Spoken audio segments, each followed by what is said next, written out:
ہمارے چینل کو لائک کریں، اگر چینل پر نئے ہیں تو چینل کو سبسکرائب کریں۔ بسم اللہ الرحمن الرحیم۔ خرید و فروخت میں نرمی اور آسانی کرنا بہتر ہے۔ سیدنا جابر بن عبداللہ رضی اللہ عنہ سے روایت ہے کہ رسول اللہ صلی اللہ علیہ وسلم نے فرمایا، اللہ اس شخص پر رحم کرے جو بیچتے وقت اور خریدتے وقت اور تقاضا کرتے وقت نرمی اور فیاضی سے کام لے۔ نیکی یا برائی کا ارادہ کرنا۔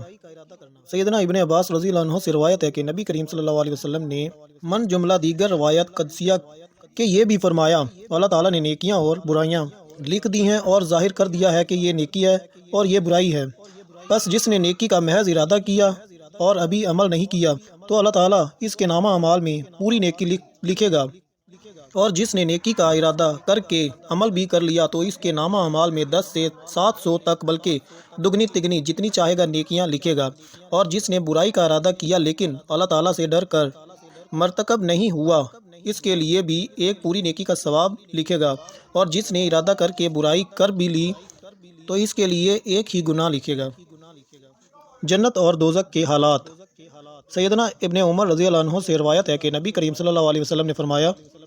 جب جنتی جنت میں چلے جائیں اور دوزخی دوزخ میں چلے جائیں گے تو موت کو بلایا جائے گا یہاں تک کہ وہ جنت اور دوزخ کے درمیان میں لائی جائے گی،